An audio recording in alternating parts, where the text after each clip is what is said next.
সুপ্রিয় দর্শক, আপনাদের সবাইকে আমন্ত্রণ জানাচ্ছি এনটিভি নিয়মিত স্বাস্থ্য বিষয়ক আয়োজন স্বাস্থ্য প্রতিদিন এই অনুষ্ঠানে। আপনাদের সাথে রয়েছে আমি পুষ্টিবিদ নুসরাত জাহান দীপা। দর্শক, আমরা কিন্তু সবসময় বলে থাকি যে আমরা আমাদের স্বাস্থ্য প্রতিদিন অনুষ্ঠানে সবসময় কিন্তু চেষ্টা করে থাকি স্বাস্থ্য বিষয়ক নানাবিধ সমস্যা, তার চিকিৎসা পদ্ধতি এবং কি কি বিষয় মেনটেন করলে আসলে নিজেদেরকে ভালো এবং সুস্থ রাখা যায় এবং সেই সাথে জীবনযাত্রার পরিবর্তনটা কতটুকু গুরুত্বপূর্ণ সেই বিষয়গুলো কিন্তু আমাদের আলোচনার মধ্যে থাকে। সুপ্রিয় দর্শক, আমাদের আজকের আলোচ্য বিষয় হচ্ছে অবাঞ্ছিত লোম দূর করার সঠিক তথ্য। আর এই বিষয়টি নিয়ে কথা বলার জন্য আমাদের সঙ্গে আজ স্টুডিওতে উপস্থিত রয়েছেন একজন বিশেষজ্ঞ চিকিৎসক। আলোচনা শুরু করব, তবে তার আগে আমরা পরিচিত হয়ে নিচ্ছি আমাদের সেই অতিথির সঙ্গে। ডক্টর তাওহিদা রহমান ইরিন 1978 সালের নভেম্বর মাসে গাইবান্ধা জেলায় জন্মগ্রহণ করেন। তিনি 2003 সালে ময়মনসিংহ মেডিকেল কলেজ থেকে MBBS ডিগ্রি অর্জন করেন। এরপর তিনি চিকিৎসা বিজ্ঞানে উচ্চতর ডিপ্লোমা ডিগ্রি লাভ করেন। বর্তমানে তিনি রিজুভা ওয়েলনেসের ডার্মাটোলজিস্ট এবং ফাউন্ডার হিসেবে রয়েছেন। আপনাকে স্বাগত জানাচ্ছি আমাদের আজকের অনুষ্ঠানে। আপনাকে অসংখ্য ধন্যবাদ। ম্যাম, কিশোর কিশোরীরা হোক অথবা হচ্ছে যে অনেক সময় বয়স্কদের ক্ষেত্রেও কিন্তু আমরা দেখে থাকি যে লোম থাকে। এই অবাঞ্ছিত লোম বলতে আসলে কি বোঝায় এবং এটি কেন হয়ে থাকে? 2006-এ একটা ব্রিটিশ অ্যানালাইসিসে দেখা গেছে যাদের অবাঞ্ছিত লোম থাকে তারা সপ্তাহে 104 মিনিট শুধু এটার ম্যানেজে বা এটাকে নিয়ে পিছনেই তারা সময়টাকে অতিবাহিত করে। আচ্ছা। এবং 3/4 যারা আছে এই ডেটাতে তারা হচ্ছে ফেসটাকে টাচ করে এবং 1/4 কিছুক্ষণ পরপর মিররের সামনে আনওয়ান্টেড হেয়ারকে দেখে। এরপরে 2014-র আরেকটি ডেটাতে দেখা গেছে যে 2800 মেয়েদের খুব হাই রেজলিউশন ছবি তোলা হয়েছে এবং এদের মধ্যে দেখা গেছে যে এশিয়ানদের এই অবাঞ্ছিত লোমটা একটু বেশি হয় এবং ইউরোপিয়ানদের মানে টাইপ 1-2 স্কিনের মধ্যে ইটালিয়ানদের একটু বেশি হয়, ব্রিটিশদের কম হয়। তো সেক্ষেত্রে আমরা দেখছি যে এটি অনেকটা কারণ আমরা এথনিসিটির উপরে ডিপেন্ড করছে যে সাউথ এশিয়া, মিডল ইস্ট এশিয়াতে এটা একটু বেশি হয়। অবাঞ্ছিত লোম কিন্তু শুধু মেয়েদের ক্ষেত্রে না, এই আনডিজারেবল হেয়ার অ্যাটিপিক্যাল এরিয়াতে হয় আমাদের শরীরে, সেটি ছেলে মেয়ে উভয়ের ক্ষেত্রে, তবে নাম হয়তো ভিন্ন হয়। মেয়েদের ক্ষেত্রে এটি হয় হার্সিটিজম, অর্থাৎ mail pattern here in female, কারণ মেয়েদের হেয়ারটা তো বেশ সফট হয়, পিচ ফাজ বলি আমরা এটাকে, সেটি আমাদের টার্মিনাল হেয়ারের মতো অর্থাৎ থিক কোর্স হেয়ারে হয় এবং যে সকল জায়গায় আমরা চাই না, থুতনিতে, কপালে, গালে, ঘাড়ে, হাতে এবং হাতে পায়ে তো থাকেই, চেস্টেও থাকে। আর ছেলে মেয়ে উভয়ের ক্ষেত্রে আরেকটি যেটি হয় সেটা হচ্ছে হাইপারট্রাইকোসিস, অর্থাৎ অ্যাটিপিক্যাল এরিয়াতে একটু থিক কোর্স হেয়ার হয়ে থাকে। ম্যাম, যাদের এই ধরনের সমস্যা রয়েছে, এখন যুগ অনেক আধুনিক হয়েছে, নিশ্চয়ই আধুনিক ট্রিটমেন্ট রয়েছে, সো কি কি ধরনের ট্রিটমেন্ট আসলে রয়েছে এই অবাঞ্ছিত লোমটাকে দূর করার জন্য? আমি যদি হার্সিটিজমের কথা বলি সেক্ষেত্রে আমরা যে ভুলগুলো করে থাকি, ট্রিটমেন্ট কিন্তু এসেছে 1997-এ আমাদের FDA approved hair reduction laser এসেছে, কিন্তু তার আগে আমরা সচরাচর যে কাজগুলো করে থাকি, প্রথমত শেভিং, যেটা একটা কুইক ফিক্স মানে কুইক সলিউশন দিয়ে দেয়, কিন্তু এর রিটার্ন কি হয় যে বারবার কিন্তু রিকারেন্ট করতে হয়। কিছুদিন পরেই এই অবাঞ্ছিত লোম আরও থিক এবং কোর্সভাবে উঠে আসে এবং শুধু তাই নয়, আমাদের হেয়ারের নিচে লোমকূপের গোড়ায় এই ডিরেকশন চেঞ্জ করে এটা আমাদের ইনগ্রোন হেয়ার তৈরি করে। শেভিংয়ের পরে আসে হচ্ছে ওয়্যাক্সিং।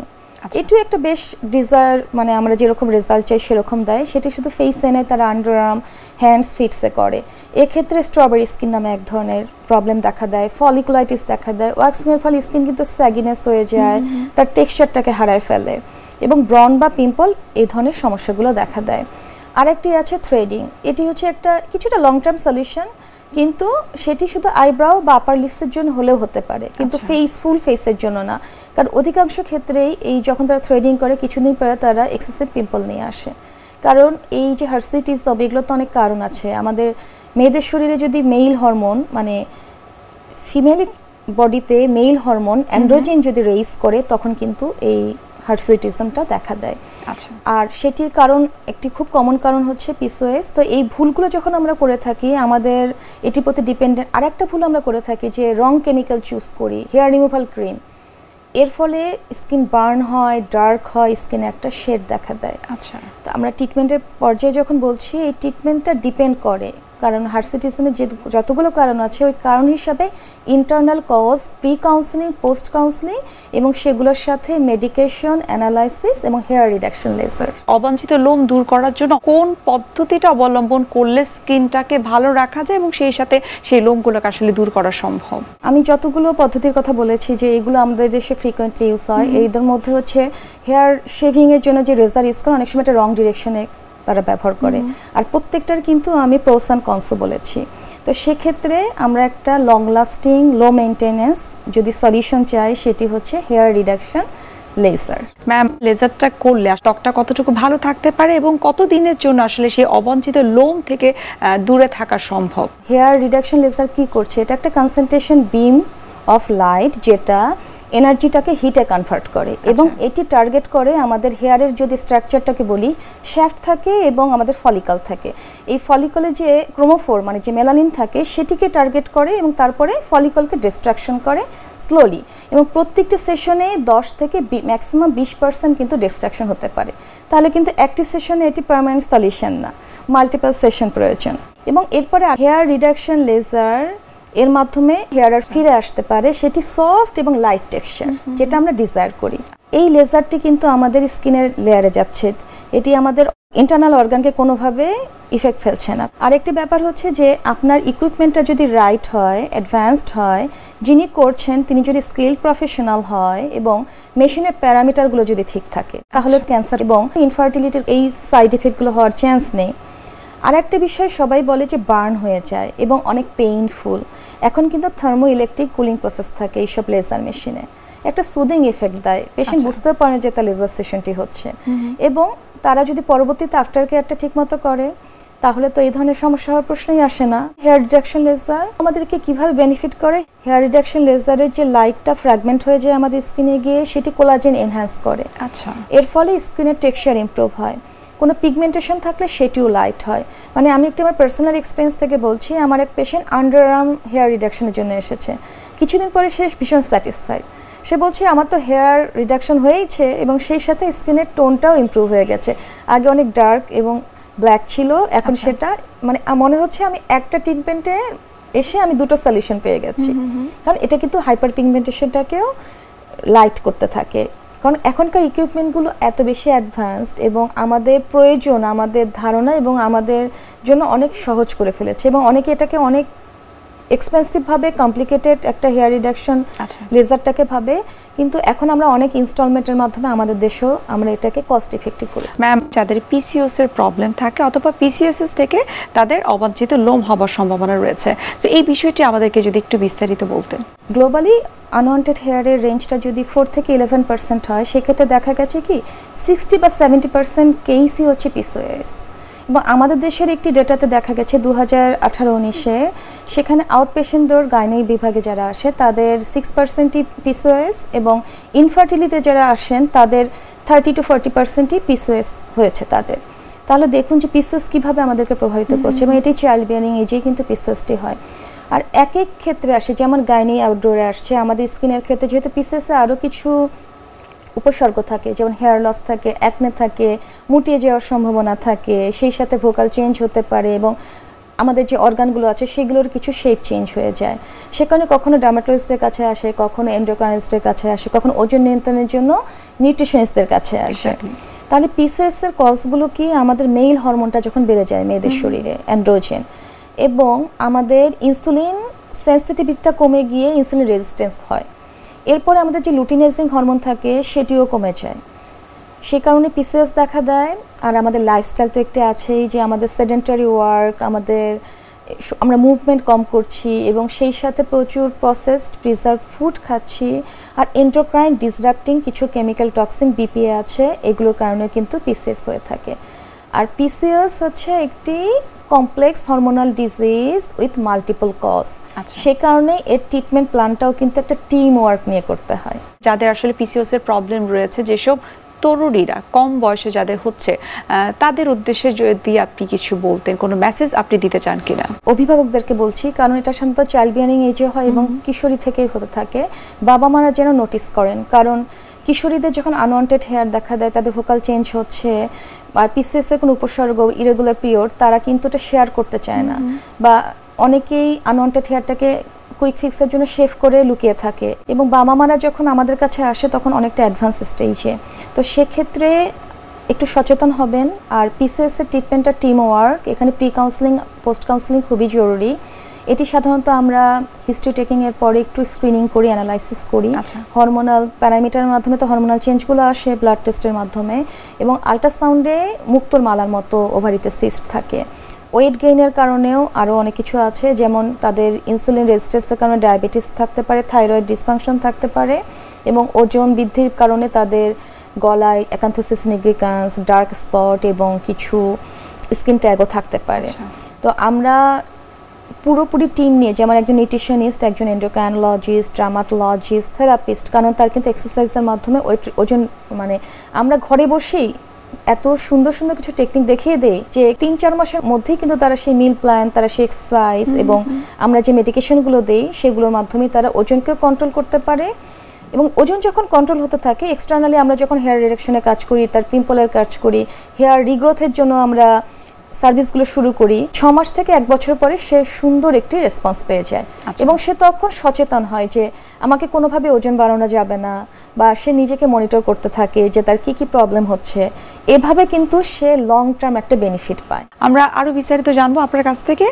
এর মধ্যে আমরা একটু দেখে নিচ্ছি আমাদের স্বাস্থ্য প্রতিদিনের নিয়মিত আয়োজন, কি খাবেন কেন খাবেন এই সেগমেন্টটি। সুপ্রিয় দর্শক, আপনারা দেখছেন এনটিভি নিয়মিত স্বাস্থ্য বিষয়ক আয়োজন স্বাস্থ্য প্রতিদিন। এই পর্যায়ে আমরা দেখে নিচ্ছি বিভিন্ন খাদ্যের পুষ্টি গুণাগুণ নিয়ে আমাদের পুষ্টিবিদের পরামর্শ। পলিসিস্টিক ওভারিয়ান সিনড্রোম অথবা পলিসিস্টিক ওভারিয়ান ডিজিজ, এই শব্দটির সঙ্গে আজকাল সবাই পরিচিত। মূলত হরমোনজনিত সমস্যা থেকে পিসিওএস বা পিসিওডি হয়। বিশ্বের প্রতি 10 জন মহিলার মধ্যে 1 জন এই সিনড্রোমের শিকার। তবে যে কোনো একটি পরীক্ষার মাধ্যমে সঠিকভাবে এই রোগ নির্ণয় করা যায় না, কারণ মহিলাদের সবার মধ্যে এই রোগের লক্ষণ সমান নয়। পলিসিস্টিক ওভারি সিনড্রোম বা পিসিওএস হলো নারীদের ওভারি বা ডিম্বাশয় এবং হরমোন উৎপাদন মাত্রার উপরে প্রভাব ফেলে। হরমোনাল গ্রন্থিগুলো ফলিকল স্টিমুলেটিং হরমোন এবং লিউটিনাইজিং হরমোন, টেস্টোস্টেরন, এস্ট্রোজেন এবং প্রোজেস্টেরন নামক মেইলি হরমোনের পাশাপাশি কিছুটা পুরুষালী হরমোনও নিঃসৃত করে। একটি নির্দিষ্ট সময় পরপর প্রতিটি ওভারি একটি করে ডিম উৎপন্ন করে ডিম্বস্ফুটনের জন্য, কিন্তু প্রস্ফুটিত না হলে সেটি পিরিয়ডের মাধ্যমে শরীর থেকে বের হয়ে যায়। তবে যখন মেইলি হরমোন থেকে পুরুষালী হরমোনের উৎপাদন ক্ষমতা বেশি হয়ে যায়, তখন ডিমগুলো সম্পূর্ণরূপে পরিপক্ক হয় না এবং সঠিক সময়ে পিরিয়ডের মাধ্যমে বের হয় না এবং সিস্ট হয়ে ওভারির চারপাশে জমা হয়। এমনভাবে অনেকগুলো সিস্ট জমা হয়ে ওভারির আকার বড় করে ফেলে এবং পলিসিস্টিক ওভারির সৃষ্টি করে। এই রোগের পরিচিত লক্ষণগুলো হলো ওবেসিটি এবং ওজন বৃদ্ধি। এছাড়া পিসিওএস সমস্যা থাকলে ডায়াবেটিসের লক্ষণ, ফ্যাটি লিভার, কোলেস্টেরলের সমস্যা এসেই যায়। এছাড়াও ইনফার্টিলিটির মতো সমস্যাও দেখা দিতে পারে। সঠিক জীবনযাত্রা এবং খাদ্যাভ্যাস এই রোগ থেকে দূরে রাখার প্রধান উপায়। প্রতিদিন কিছুটা শারীরিক ব্যায়াম, জগিং বা হাঁটা সারা শরীরে দহন প্রক্রিয়াকে ত্বরান্বিত করে। মেটাবলিক হার ঠিক থাকলে হরমোনের মাত্রা ঠিক থাকে, রক্তে চিনি ও কোলেস্টেরলের পরিমাণও ঠিক থাকে। গবেষণায় দেখা যায় অন্ততপক্ষে 7% ওজন কমাতে পারলে কিন্তু পিসিওএস সংক্রান্ত যে ঝুঁকি রয়েছে সেগুলো কমে যায়। উচ্চ আঁশযুক্ত ফাইবার, কম কার্বোহাইড্রেট, স্বাস্থ্যকর আমিষ, অপরিশোধিত ময়দা ও চিনি, সবজি ও ফলমূল সমৃদ্ধ খাদ্য পরিকল্পনা এই রোগীর জন্য সর্বাধিক কার্যকর। পিসিওএস এবং এর ডায়েট মেনে চললে অনেক ক্ষেত্রেই কিন্তু আপনি ভালো থাকতে পারেন। লো কার্ব খাবার, অর্থাৎ যে খাবারে কার্বোহাইড্রেট কম সে ধরনের খাবার বেশি করে খান। ইনসুলিনের মাত্রা আপনার বাড়বে না, ফলে অযথা ওজনও বাড়বে না। ভাত, আলু, ময়দা, তরমুজ ইত্যাদি না খাওয়াই ভালো। খাদ্য তালিকায় থাকতে পারে মাল্টিগ্রেন, ব্রেড, ওটস, চিনির বদলে গুড়, মুসলি ইত্যাদি। দুধ ও সয়া প্রোডাক্টসও রাখতে পারেন। বাড়িতে পাতা দই খুব ভালো উপকার দিবে। দুধে যাদের সমস্যা নেই তারা অল্প দুধও খেতে পারবেন। বাটার খাওয়া যাবে, তবে মার্জারিন নয়। পনির চলতে পারে, কিন্তু রাতের খাবারের পরে 1 বাটি ছানা খাওয়া যাবে। ফল ও সবজির মৌসুমে অবশ্যই প্রচুর পরিমাণে ফল এবং সবজি খেতে হবে। ভিটামিন, মিনারেলসও এতে পাওয়া যাবে। পিসিওএস যাদের আছে তাদের তালিকায় আপেল, লেবু, পেঁপে, পেয়ারা, তরমুজ, শুকনো খেজুর জুস এবং গোটা ফল খেলে ভালো হবে। ভালো যদি হয় ফ্রুট সালাদ বানিয়ে খেতে পারেন। এই সিনড্রোমে যারা ভুগছেন তাদের জন্য পটাশিয়াম, আয়রন ও ভিটামিন খুব বেশি প্রয়োজন। পটাশিয়াম ফলিকল হরমোনের ভালো উৎস, ওজন কমাতেও সাহায্য করে। ফ্যাট চর্বিযুক্ত মাছ ও মাংস ইত্যাদি বাদ দিতে হবে। ভিটামিন বি ও ডি যুক্ত মাছ খেতে হবে। অলিভ অয়েল, পাশাপাশি কাঠবাদাম, সামান্য আখরোট খেতে পারলে ভালো। সামর্থ্য অনুযায়ী টুনা ও স্যামন ফিশ খেতে পারবেন। খুব উপকার হয় যদি ডিপ ফ্রাইড খাবার সম্পূর্ণরূপে বাদ দিয়ে দেন। দারুচিনি খেতে পারেন। 1 গ্লাস গরম পানিতে 1 চা চামচ দারুচিনি খেলে আপনার ব্লাড সুগার কন্ট্রোলে থাকবে, তাতে কিন্তু আপনার ওজনও কমতে থাকবে। এছাড়া আপনি তিসি খেতে পারেন। তিসি সাধারণত কোলেস্টেরল ও উচ্চ রক্তচাপ কমাতে কাজ করে। এছাড়াও অ্যান্ড্রোজেন হরমোনের আধিক্য কিন্তু কমিয়ে দেয় খুব দারুণভাবে। 2 চা চামচ তিসি কিন্তু আপনি গুঁড়ো করে খালি পানিতে ভিজিয়ে খেতে পারেন। যাদের পানি খেতে সমস্যা হয় তারা ফলের রস মিশিয়ে খেতে পারেন। অ্যাপেল সাইডার ভিনেগার কিন্তু পিসিওএস রোগীর জন্য খুব বেশি ভালো। তাই স্বাস্থ্যকর উপায় মেনে আপনি একটি হেলদি ডায়েট ফলো করলে পিসিওএস নামক রোগ থেকে কিন্তু নিজেকে সহজেই মুক্ত করতে পারেন। একটি সঠিক জীবনযাত্রা, খাদ্যাভ্যাস আমাদের জন্য কিন্তু খুব প্রয়োজন। ম্যাম, ছেলেদের ক্ষেত্রেও কিন্তু অবাঞ্ছিত লোম হয়ে থাকে, সো তাদের ক্ষেত্রে ট্রিটমেন্ট পদ্ধতিটা কি এবং কেন আসলে এটি হয়ে থাকে অতিরিক্ত? ছেলেদের আনওয়ান্টেড হেয়ার এখানে রিমুভ হয় না, রিডাকশন হয়। তো সেক্ষেত্রে তাদেরকে, এটাকে আমরা হাইপারট্রাইকোসিস বলি, যেটি বিভিন্ন কারণে হয়। কনজেনিটাল হতে পারে, জেনেটিক কারণে হতে পারে। আর অ্যাকোয়ার্ডের ক্ষেত্রে কিছু কিছু মেডিকেশন, মিনক্সিডিল বা সাইক্লোস্পোরিন, এরপরে কিছু টপিক্যাল প্রোডাক্ট ব্যবহারে, যেমন মিনক্সিডিল হেয়ারের জন্য ব্যবহার করছে, সে কারণে তার হাইপারট্রাইকোসিস হচ্ছে। তো এই ক্ষেত্রে আমরা হেয়ার রিডাকশন লেজার এখানে ভালো রেসপন্স করে। আর হেয়ার রিডাকশন লেজারের ফলে, যেটি আমি আগে বলেছি যে রিডাকশন হয়, এটি কিন্তু রিমুভাল হয় না, এবং ছেলেরা তাদের হারানো কনফিডেন্স ফিরে পায়। আচ্ছা, এর পাশাপাশি আসলে জীবনযাপনের আর কি পরিবর্তন করলেও সেটাকে আসলে থামানো সম্ভব বা মেনটেন আসলে তাদের করা উচিত, বিশেষ করে ছেলেদের ক্ষেত্রে দেখা যায় যে বিয়ার্ডের ক্ষেত্রে তাদের একটু বেশি হচ্ছে, বা ভ্রুটা তাদের অতিরিক্ত ঘন, নাকের পাশে অবাঞ্ছিত লোম দেখা দিচ্ছে। তো সেক্ষেত্রে তারা খুব ঘন ঘন শেভ করে এবং ফ্রিকোয়েন্ট শেভ করে। তো এতে কিন্তু আরও কোর্স হয়ে যায় এবং রং ডিরেকশনে শেভ করে। এবং ছেলেরাও আমি দেখেছি যে খুব প্রচুর ফেশিয়াল ওয়্যাক্সিং করে। তো তাদের ক্ষেত্রে যে লাইফস্টাইলটা ভীষণ জরুরি, পর্যাপ্ত ঘুম, এর ফলে যেন তার ইন্টারনাল হরমোনটাকে ব্যালেন্স থাকে।